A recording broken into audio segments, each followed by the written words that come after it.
అదేవిధంగా వేదిక ముందున్నటువంటి వైఎస్ఆర్ కుటుంబ సభ్యులందరికీ కూడా శిరస్సు వంచి నమస్కరించుకుంటూ ఉన్నా. ముఖ్య ఉద్దేశం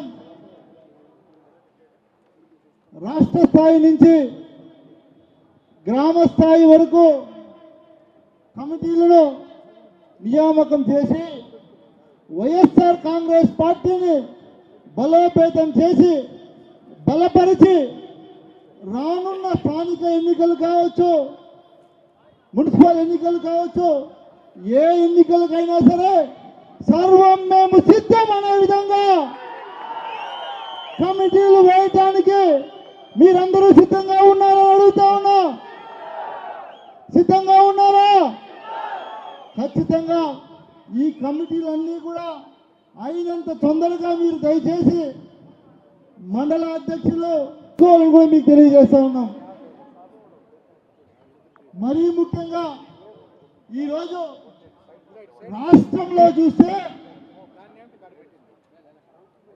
అరాచకం జరుగుతూ ఉంది.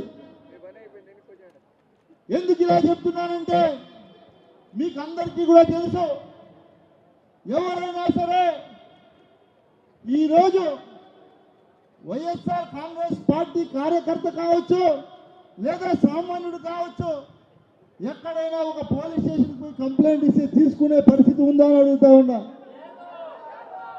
ల్యాండ్ ఆర్డర్ క్షీణించిపోయింది రాష్ట్రం మొత్తం. ఏ రోజైతే ఈ కూటమి ప్రభుత్వం అధికారంలోకి వచ్చిందో ఆనాటి నుంచి ఈ రోజు వరకు దాదాపు 19 నెలలు 20 నెలలు అవుతా ఉంది. ప్రతి చోట గొడవలు పెట్టడం లేదా మీరు చెప్పినటువంటి హామీలో సూపర్ 6 ఎక్కడ బాబు అని అడిగితే కల్తీ నెయ్యి, అమ్మను వదిలేశాడు, చెల్లిని వదిలేశాడు, లేదా మదనపల్లి ఫైలు దగ్ధం. ఒక్క డీవియేషన్ పాలిటిక్స్ తప్ప ఈ రాష్ట్రంలో అధికారం వచ్చినప్పటి నుంచి మీరు గమనిస్తే ఎక్కడైనా ఏదైనా ఒక మంచి పనైనా చేశారని అడుగుతా ఉన్నా. చేయకపోగా మొన్నటికి మొన్న నేను ఒక వీడియో చూసా. మన శాసనసభ్యుడు అమర్నాథ్ రెడ్డి గారు వ్యంగ్యంగా ఏదో మాట్లాడుతూ నా గురించి కూడా, నేను ఎమ్మెల్యేని ఎమ్మెల్యే పని చేసుకుంటా ఉన్నా, నేను ఇసుకమ్మలా జల్లమ్మలా అన్నాడు. కూటమి ప్రభుత్వం అధికారం వచ్చిన రోజే జిల్లమ్మేశారు, ఇసుకమ్మేశారు మీరు. అది పోగా ఈరోజు నువ్వు కొలమాసనపల్లి క్వారీలో అమ్ముతా ఉండేది బంగారా జిల్లా, బంగారం ఏమైనా అమ్ముతా ఉండవా నువ్వు? వ్యంగ్యంగా నువ్వు మాట్లాడటం నీ స్థాయిని దిగజారుస్తుంది. గుర్తుపెట్టుకోండి అమర్నాథ్ రెడ్డి గారు అని తెలియజేస్తున్నా. ఎందుకంటే నేనేమి నువ్వు మా తాత మా నాయన నేను అని చెప్పుకునేటువంటి వాడి కాదు. బాటం టు టాప్ సోలోగా వచ్చా, గుర్తుపెట్టుకో. హిస్టరీలో నువ్వు గుర్తుపెట్టుకోవాల్సింది నన్ను. ఎందుకంటే నువ్వు దాదాపు 7 ఎలక్షన్లలో పోటీ చేశావు.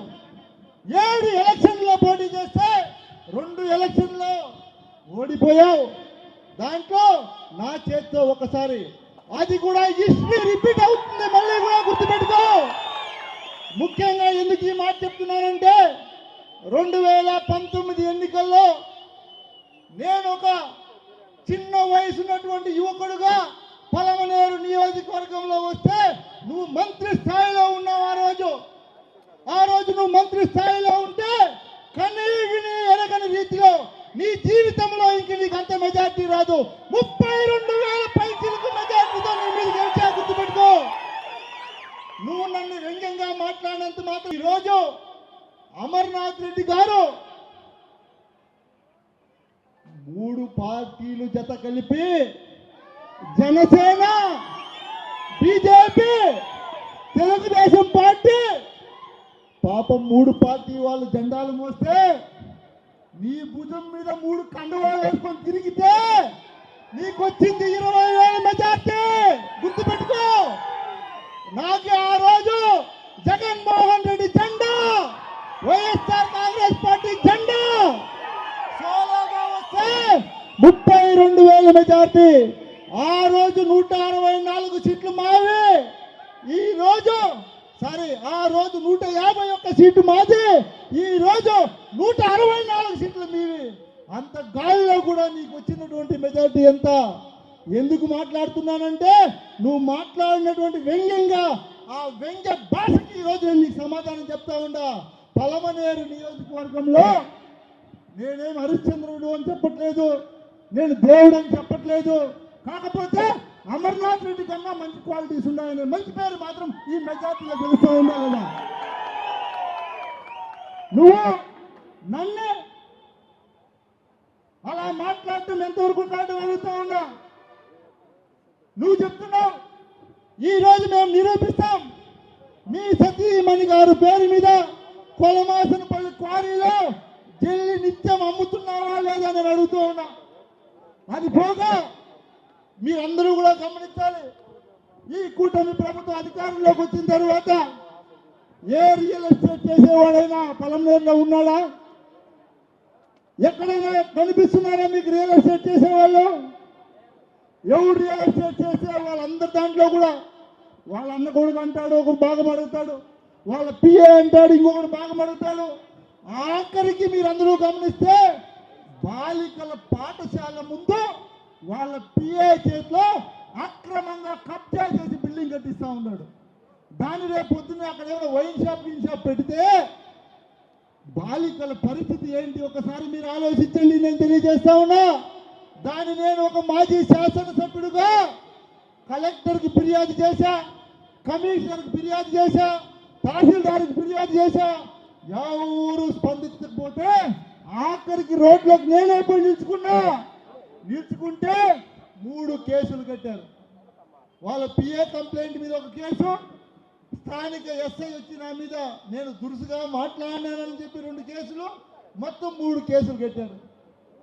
మీరు కేసులు కట్టి ఏం పీక్కుంటారని అడుగుతూ ఉన్నా. గుర్తుపెట్టుకోండి, మా కార్యకర్తల్ని కానీ మమ్మల్ని కానీ మీరు ఎంత అణగదొక్కాలనుకుంటే మీకు అంత ఇబ్బంది ఉంటుంది. గుర్తుపెట్టుకోండి. రాబోయే రోజుల్లో తెలియజేస్తా ఉన్నా.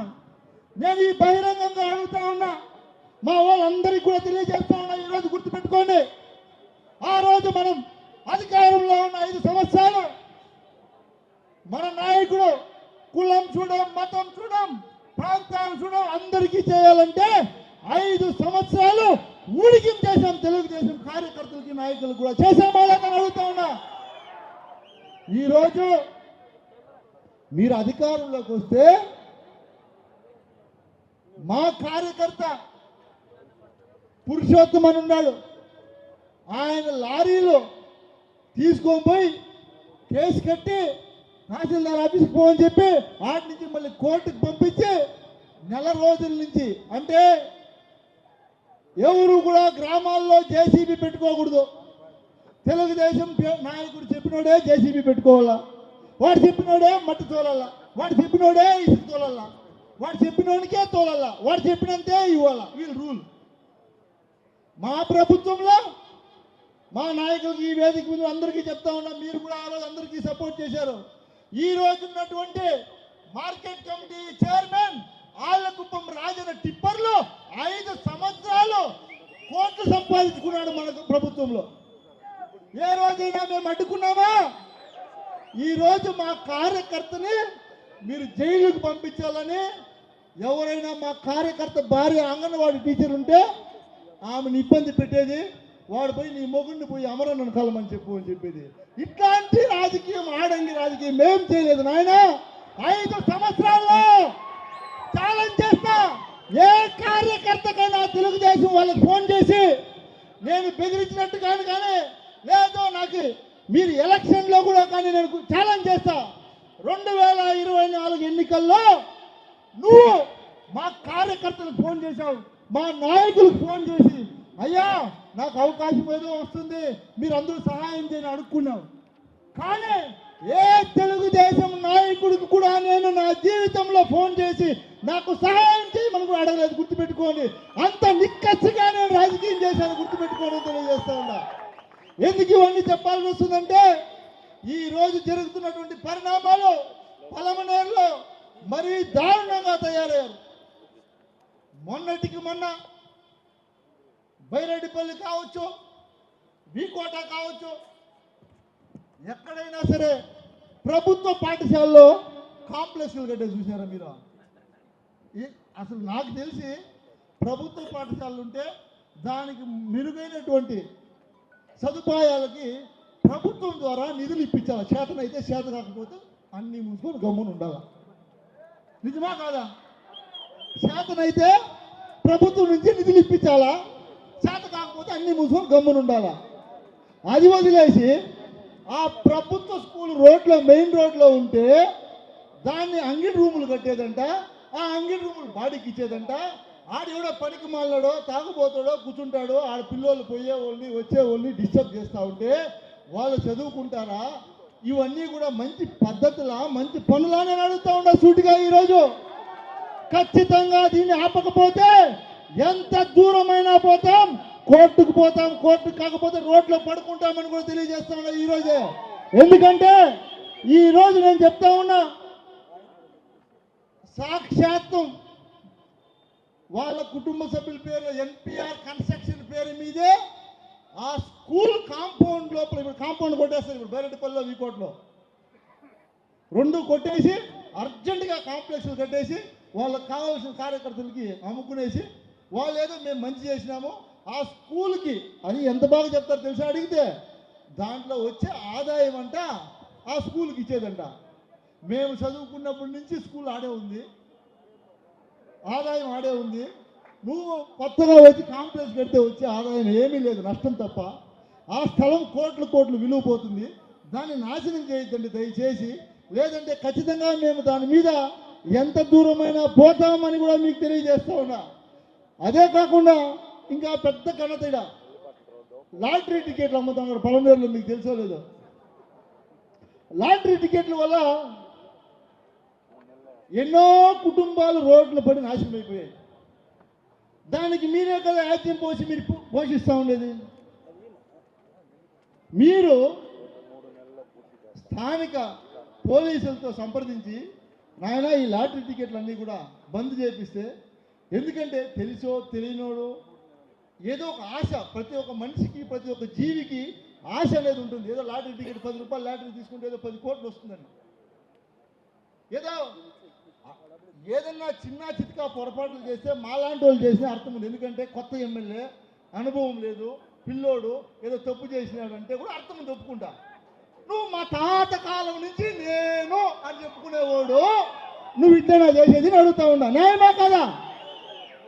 మేము తప్పు చేసింటే కూడా మేము ఈరోజు చెప్తా ఉన్నాం కదా, ఏదన్నా తెలిసి కూడా తప్పు జరిగింటే కూడా మేము దాన్ని మేమేం వీరులు సూర్యులు చెప్పము. మా వల్ల తప్పు జరిగింటే తప్పు అనే చెప్తాం. మీరు తాతోల కాలం నుంచి రాజకీయం మాట్లాడేవాళ్ళు మీరేం చేస్తూ ఉన్నారు అడుగుతూ ఉన్నారు. అదేవిధంగా గంజాయి కావచ్చు, పేకాట్ కావచ్చు, మన ప్రభుత్వం అధికారంలో ఉన్నప్పుడు పలమనేరు పరిస్థితి ఎట్లుండింది, ఈరోజు పరిస్థితి ఏమైంది చూసుకోండి. అదేవిధంగా ఈరోజు బెల్ట్ షాపులు మీ ఊర్లలో నాకు తెలిసి మామూలుగా పల్లెల్లో ఉంటుంది, ఎగవీధి దిగివీధి కాలనీ, వైఎస్ఆర్ కాలనీ, లేదంటే భువనేశ్వరమ్మ కాలనీ అన్నీ ఉంటాయి. డివైడ్ చేసుకునేసినారు తెలుగుదేశం నాయకులు. ఆ కాలనీ దాటి నువ్వు ఈ పక్క రాకూడదు, ఈ కాలనీలో ఒక లీడర్ అమ్ముకుంటా ఉన్నాడు, ఆ కాలనీలో ఒక లీడర్ అమ్ముకుంటా ఉన్నాడు వైన్ షాపు. వాడికి ఆప్షన్ లేదు. ఇదంతా కాకుండా ఎవడన్నా తిక్కరేగి మా సంఘాలు వాడు పోరారే నీతో రేట్ ఎక్కువ నేను వైన్ షాపుకి పోతానంటే వీడు వైన్ షాపుకి ఫోన్ చేసి చెప్తాడు, మా ఊరోళ్ళు ఎవరు వస్తే ఈ గుర్తు నువ్వు, మా ఊరోళ్ళు వస్తే ముందే ఈ గుర్తు నువ్వు అని. ఏమి రాజ్యం నాయనా ఇది? ఇదేనా నీ పరిపాలన? ఇట్లా పరిపాలిస్తావా? చంద్రబాబు నాయుడు గారు ఆ రోజు జగన్మోహన్ రెడ్డి గారు రీసర్వే చేస్తే తప్పుడోడు,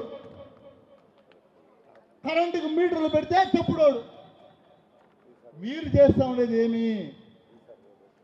మీరు రీసర్వే చేస్తే మంచిది.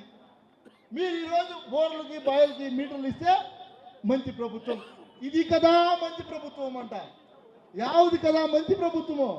ఊర్లలోకి పోతే చెప్తారు ఎవరు మంచి ప్రభుత్వం అని. అయిపోయింది, మీ హనీమూన్ పీరియడ్ అయిపోయింది.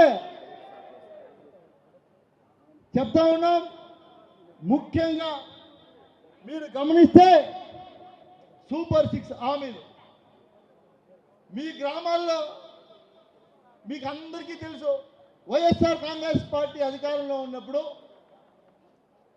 తెలుగుదేశం నాయకులు ఇంట్లో కూడా పథకాలు ఎత్తుకొని పోయి కూలోని సేవ, కూలోని మాదిరి ఎత్తుకొని ఇచ్చేసి వచ్చినాం, వాళ్ళకి ఇచ్చేసి వచ్చినామా లేదా?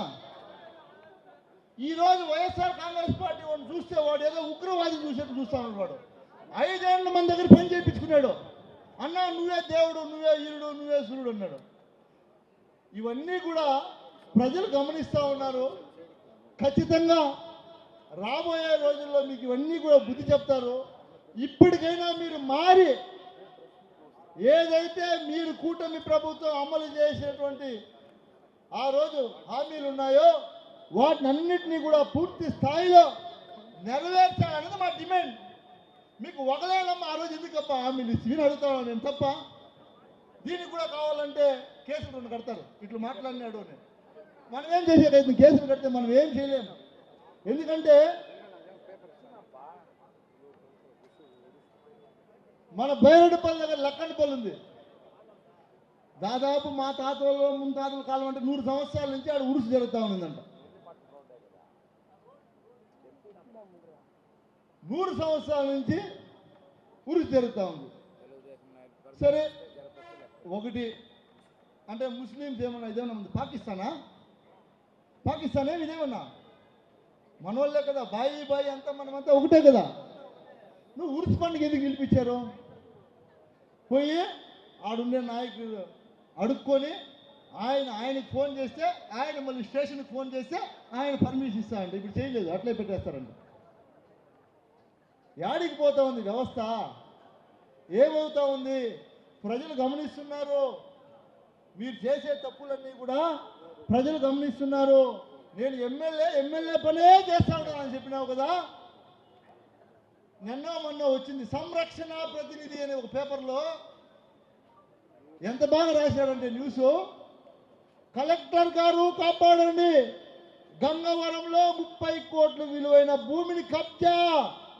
వైకాపా తెదేపా నాయకులు కుమ్మక్కు వంకపరంబోకు భూమి కబ్జా చేసి లేఅవుట్ ఏర్పాటు చేసినటువంటి 2 మండల నాయకుల హస్తం ఏమాత్రం పట్టించుకొని రెవెన్యూ అధికారులు అని రాశారు. అంటే నీ అన్న కొడుకో నీ తమ్ముడు కొడుకో అందరూ కలిసే కదా ఈ కబ్జా 30 కోట్లు కబ్జా చేశారు. వైఎస్ఆర్ కాంగ్రెస్ పార్టీ వాళ్ళు చెప్తా ఉండా వాళ్ళు మీకు ఎర్రేసి యాని కొట్టుకొని పోతారు. వాళ్ళ జతలో ఎవరు కలిసినా ఉపేక్షించేది లేదు, గుర్తుపెట్టుకోండి. ఏ వైఎస్ఆర్ కాంగ్రెస్ పార్టీ నాయకుడు కానీ కార్యకర్త కానీ మీకందరికీ ఒక్కటే తెలియజేస్తా ఉన్నా, తెలుగుదేశం వాళ్ళతో కలిసి ఏ తప్పుడు కార్యక్రమాలు కానీ డబ్బులు కక్కుర్తిపడి ఏ తప్పు చేసినా ఖచ్చితంగా ఈరోజు వాడు కాపాడొచ్చామో నిన్నే. రేపు మన అధికారం సత్యం, జగన్మోహన్ రెడ్డి ముఖ్యమంత్రి కావడం సత్యం. ఆ రోజు వాడు యానికి తిన్నోడు జైల్లో ఉన్న అర్థం ఉంటుంది, ఎర్ర తిన్నోడు కూడా మన జట్లో జైల్లో ఉన్న గుర్తుపెట్టుకోండి. వాడు మీకు ఎర్ర వేసి యానికి కొట్టుకోపోతాడు, ఖచ్చితంగా వాటితో పాటు నువ్వు కూడా జైల్లో ఉండాల్సింది తప్పదు. దీని మీద కూడా సమగ్రత విచారణ జరగాలి. కలెక్టర్ గారికి నేనే అతి త్వరలో ఇస్తా, కోర్టుకి వేస్తా, మీడియా సోదరులందరికీ మీకు కూడా ఓ పేపర్ ఇస్తా. దయచేసి దీన్ని మీరు ఈ భూమి దగ్గరికి పోయి మీడియా సోదరులందరూ కూడా పరిశీలించి, ఎన్నో సంవత్సరాలుగా వంకపరంబోగ్గా ఉండింది. అదేవిధంగా వాల్మీకులు మేము గుడి కట్టుకోవాలని నేను ఎమ్మెల్యేగా ఉన్నప్పుడు నన్ను అడిగారు పాపం. నేను అప్పటికీ చెప్పాను, గుడి కట్టుకోండి, పర్మిషన్ తెచ్చేయాలంటే ఇప్పుడు అంతా అవ్వదు, మీరు గుడి కావాలంటే కట్టుకోండి అని చెప్పి అప్పుడు. ఎందుకంటే గవర్నమెంట్లోకి పోయి రావాలా అని. ఎలా అంటే వీళ్ళు చాలా సీనియర్లు కదా, ఏం పేపర్లు కావాలన్నా మార్చేసినారు చూడు, అంత తొందరగా మార్చేసి కాంపౌండ్ వేసి అది కూడా వైఎస్ఆర్ కాంగ్రెస్ పార్టీ వాళ్ళ మీద రాశారంట ఆ భూమిని. అంటే మనం ఎవరు అడగకుండా ఉంటాం కదా రేపు. ఎంత తెలివిగా చేశారు చూడండి మీరంతా కూడా. కాబట్టి వాళ్ళు మోసపూరితమైనటువంటి ఆలోచనలకు మీరు ఎవరు బలి కావద్దండి, నేను మిమ్మల్ని కోరుకుంటా ఉన్నా. అదేవిధంగా ఇప్పటికే లేట్ అయిపోయింది. అన్నగారు పెద్దలు కరుణాకర్ రెడ్డి అన్నగారు ఇప్పుడు మాట్లాడతారు. ఖచ్చితంగా అన్న మాట్లాడిన తర్వాత మీరందరూ కూడా ఫోన్ చేసుకొని కసి ఈ ఉన్నాయి కనుకనే 1:30 గంటల మధ్యాహ్నం ఇంకా ఒక్కరు కూడా అటు ఇటు కదలకుండా ఉన్నారంటే మీ అందరికీ నిజంగా చేతులెత్తి నమస్కరిస్తారు. పార్టీ నిర్మాణం పట్ల మన నాయకుడు జగన్మోహన్ రెడ్డి గారు శ్రద్ధ వహించమని ప్రతి నియోజకవర్గంలోనూ 8,000 మంది కార్యకర్తలతో కమిటీలు నిండాలని, తద్వారా ఎవరైతే పార్టీకి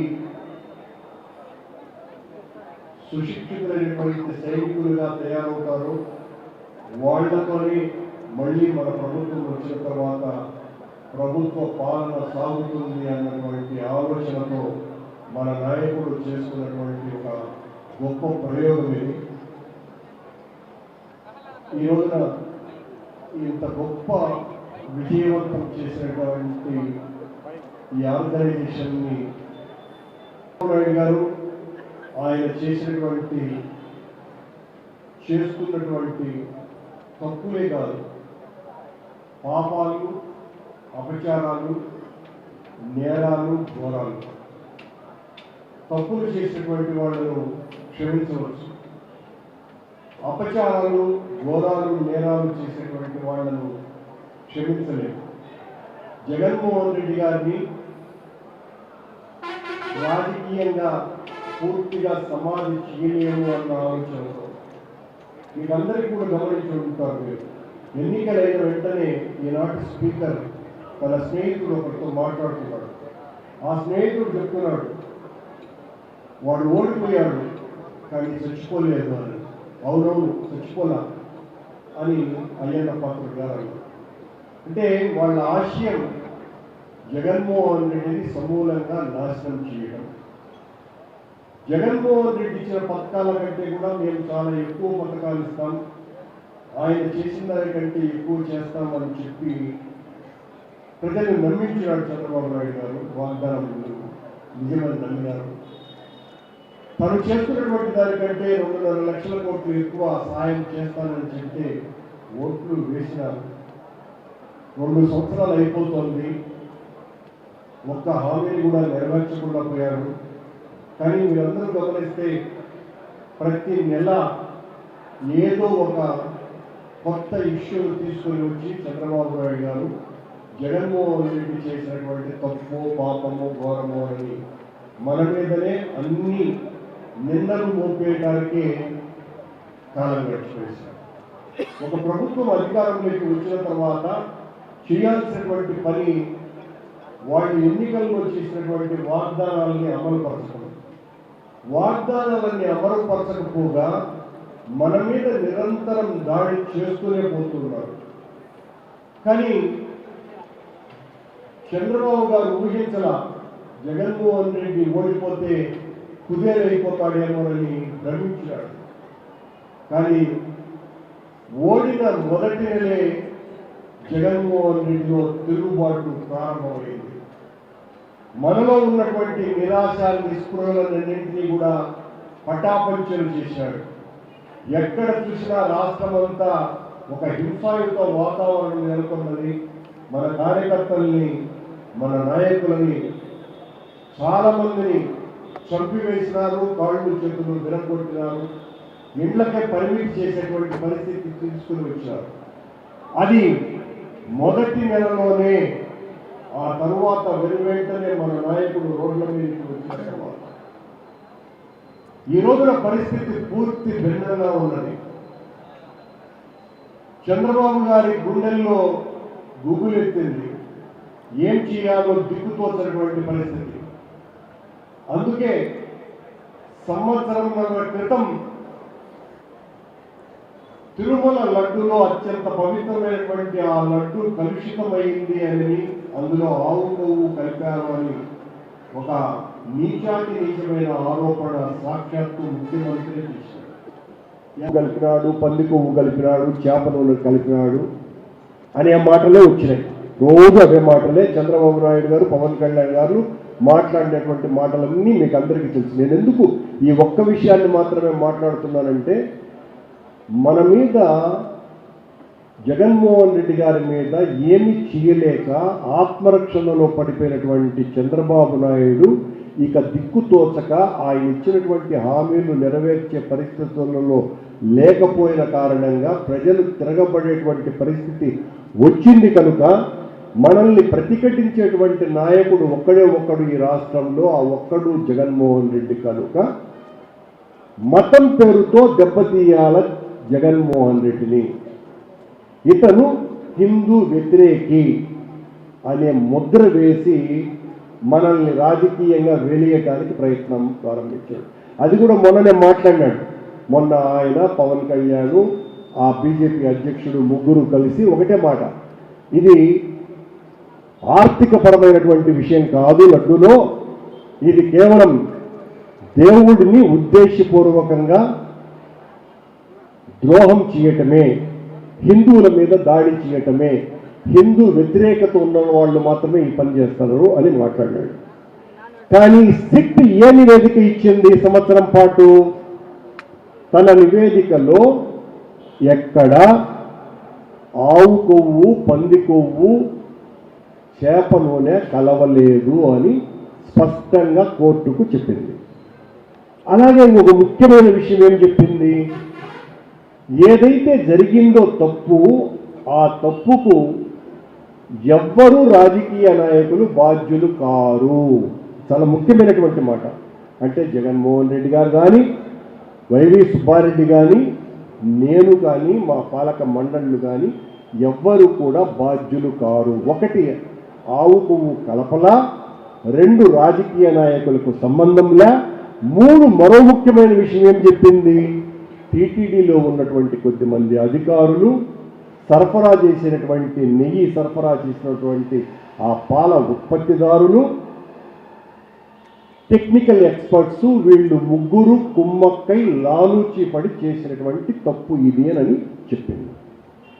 చెప్పుతూనే ఏం చెప్పింది? ఇంకా ముఖ్యమైనటువంటి విషయం ఇది. చంద్రబాబు నాయుడు ఏమంటున్నాడు? బోలే బాబా డైరీ అనేటువంటి వాడిని తీసుకొని వచ్చింది జగన్మోహన్ రెడ్డి అని మాట్లాడుతున్నాడు. మీరు అందరూ చూసుంటారు కాబట్టి కొంచెం వివరణ ఇస్తున్నా. ఈ బోలే బాబాను తీసుకొని వచ్చింది జగన్మోహన్ రెడ్డి గారు కాదు, చంద్రబాబు నాయుడు తీసుకుని వచ్చినాడు 2018లో. తీసుకొని వచ్చి వాళ్ళు దాదాపు 1,60,000 కేజీల నెయ్యిని చంద్రబాబు సమయంలోనే సరఫరా చేశారు. ఈరోజు అదంతా కూడా జగన్మోహన్ రెడ్డి నెత్తి మీద వేయడానికి ప్రయత్నం చేస్తున్నారు. అసలు తీసుకుని వచ్చిందే వీళ్ళు. ఇప్పుడు ప్రధాన నిందితుడు ఆ బోలే బాబా. రెండవ ప్రధాన నిందితుడు ఎవరు? ప్రీమియర్ డైరీ అనేటువంటి ఒక సంస్థ. ఈ ప్రీమియర్ డైరీ అనేటువంటి సంస్థ 14 నుంచి 19 వరకు ముఖ్యమంత్రిగా ఉన్న చంద్రబాబు సమయంలో 80% నెయ్యి సరఫరా చేసింది ఈ ప్రీమియర్ డైరీనే. ఇంకొక మాట కూడా చంద్రబాబు మాట్లాడిన మాటలు వినుంటారు. మళ్ళీ ఈయన మన పవన్ కళ్యాణ్ చాలా ఎక్కువ మాట్లాడాడు. అసలు నెయ్యి 350 రూపాయలకి ఎట్లా వస్తుందండి, నాణ్యమైన నెయ్యి 2,000 రూపాయలకు కదా వచ్చేది అని చెప్తూ ఉన్నటువంటి వీళ్ళు చంద్రబాబు సమయంలో ఈ ప్రీమియర్ డైరీ, ఈ బోలే బాబా డైరీ 271 రూపాయలకే నెయ్యిని సరఫరా చేశాయి టీటీడీ. ఎన్ని పక్కన పెట్టేసి వాళ్ళ దగ్గర పత్రికలు ఉన్నాయి, వాళ్ళ దగ్గర ప్రసార ఛానళ్ళు ఉన్నాయి, రోజు జగన్మోహన్ రెడ్డి మీద బండ వేస్తూ ఉంటే సరిపోతుంది అని. మీరు ఇంకొక విషయాన్ని కూడా గమనించుంటారు. సంవత్సరం పాటు సిట్ విచారణ జరుగుతోంది, దొంగలు దొరికిపోతున్నారు. అదో ధర్మారెడ్డి దొరికిపోయినాడు, సుబ్బారెడ్డి దొరికిపోయినాడు, జగన్మోహన్ రెడ్డి దొరికిపోయినాడు, కరుణాకర్ రెడ్డి దొరికిపోయినాడు అని ఇదే కోతలు రాసినాయి. ఉదాహరణకు ఈవోగా ఉన్నటువంటి ధర్మారెడ్డి లోపలికి పోతే విచారణకు ధర్మారెడ్డి అప్రూవర్ అయిపోయినాడు అని రాసినాయి. సుబ్బారెడ్డి పోతే చెమటలు తొక్కుకుంటూ పోయినాడు లోపలికి అని రాసినాయి. కరుణాకర్ రెడ్డి లోపలికి పోయినాడు, చెమటలు తొక్కుకుంటూ బయటకు వచ్చాడు అని రాసినాయి. అంటే మమ్మల్ని దోషులుగా, నేరస్తులుగా చిత్రీకరించేశారు. సరే, సిట్ నివేదిక ఇచ్చేసింది, ఎక్కడ మా తప్పు లేదు, జగన్మోహన్ రెడ్డి తప్పు లేదు అని. ఆ రోజు నుంచి ఈ రోజు వరకు కూడా గమనించండి మీరు, రోజు ఇదే సిట్టుని, సిబిఐని తిట్టిన తిట్టు తిట్టకుండా రాస్తానే ఉన్నారు. వీళ్ళు అసలు విచారణ చేయించినారా? దొంగ విచారణ అని. సిట్ ఎవరిదండి? చంద్రబాబు గారి నేతృత్వంలో ఉన్న ఇద్దరు పోలీసు అధికారులు, ఆయనకు అతి ముఖ్యులు అందులో ఉన్నారు. సిట్టును ఏర్పాటు చేసింది ఎవరు? ఈ దేశంలోనే అత్యున్నతమైన సర్వోన్నత న్యాయస్థాన ప్రధాన న్యాయమూర్తి. వాళ్ళు నియమించినటువంటి సిట్ ఎంక్వైరీలో మేం దొంగలం దొరికిపోతాము అని రాసినటువంటి ప్రబుద్ధులు వాళ్ళు బాగా 8 రాష్ట్రాలలో విచారణ జరిపించినారు. 32 మంది నేరస్తులని ధృవీకరించినారు. తప్పు రాజకీయులది కాదని తేల్చినారు. అయినా చంద్రబాబు నాయుడు గారు ఎట్లా దీని నుంచి బయటపడాలా, మనల్ని చెడ్డగా అనుకుంటోంది సమాజము అని మొదటిసారిగా ఆయన మొన్న పత్రికా సమావేశం 3 పార్టీలను పిలిచినాడు. ఎప్పుడు అట్లా చేయడు. పిలిచి మీరు ఆ పత్రికా సమావేశంలో ఆయన ముఖం చూస్తే తెలిసిపోతుంది. ఎంత దిగాలుగా పెట్టి ఇక గట్టిగా తిరిగి కొట్టాలా జగన్మోహన్ రెడ్డిని. ఇది ఆర్థికపరమైనటువంటిది కానే కాదు, ఇది దేవుడి మీదనే జరిగినటువంటి దాడి అనేటువంటిది మొదలుపెట్టినాడు. ఇదంతా నేను ఎందుకు చెప్తున్నానంటే, దేవుడి మీద దాడి చేస్తున్నది, దేవుడికి ద్రోహం చేస్తున్నది, కొండ మీద అపచారాలు నిరంతరము గత 1.5 సంవత్సరాలుగా చేస్తున్నది కూటమి ప్రభుత్వం, చంద్రబాబు గారి నేతృత్వంలో ఉన్నటువంటి ప్రభుత్వము అన్న విషయాన్ని ఇక్కడ ఉన్న మీ వేల మంది కార్యకర్తలందరూ కూడా, మొత్తం పలమనేరు నియోజకవర్గం అంతా కూడా మన నాయకుడిని హైందవ ద్రోహిగా, దోషిగా చిత్రీకరించే ప్రయత్నం చేస్తున్న చంద్రబాబు యొక్క అరాచక రాజకీయ విధానానికి చరమగీతం పాడటానికి ప్రజలందరికీ కూడా తెలియజెప్పాల్సినటువంటి బాధ్యత మీ అందరినీ తీసుకోవాల్సిందిగా నేను ప్రార్థిస్తున్నాను. జగన్మోహన్ రెడ్డి గారు కానీ, రాజశేఖర రెడ్డి గారు కానీ వారి పాలనలో హిందూ సమాజానికి, హైందవత్వానికి, వెంకటేశ్వర స్వామి ఆలయానికి చేసినటువంటి సేవ ఒక కరతలామలకమైనటువంటిది, అది జగద్విదితమైనటువంటిది. ఇప్పటి వరకు చరిత్రలో ఏ ఒక్క రాజు కానీ, ఏ ఒక్క ముఖ్యమంత్రి కానీ చేయనంత గొప్ప సామాజిక సేవ చేసినటువంటి వ్యక్తులు జగన్మోహన్ రెడ్డి, రాజశేఖర రెడ్డి గారు మాత్రమే. కాకపోతే మనం చేసినటువంటి తప్పల్లా ఒక్కటే, ఆ చేసినటువంటి మంచి పనుల్ని చెప్పుకోలేకపోవటమే.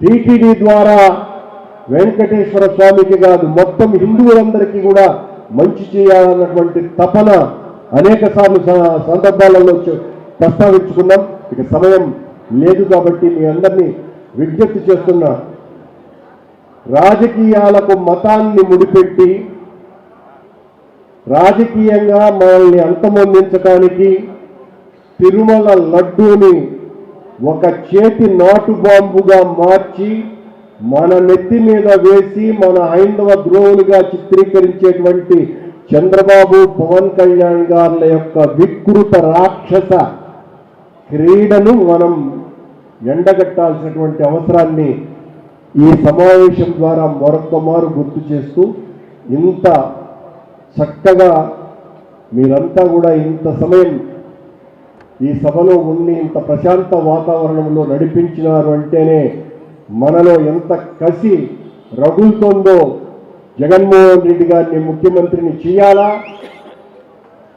చంద్రబాబు పరిపాలనను కూకటి వేళ్లతో పెకలించి వేయాలా, తమ్ముడు వెంకయ్య గౌడను శాసనసభ్యునిగా ఎన్నుకోవాలా అన్నటువంటి మీ తపనకు జేజేలు పలుకుతూ సెలవు.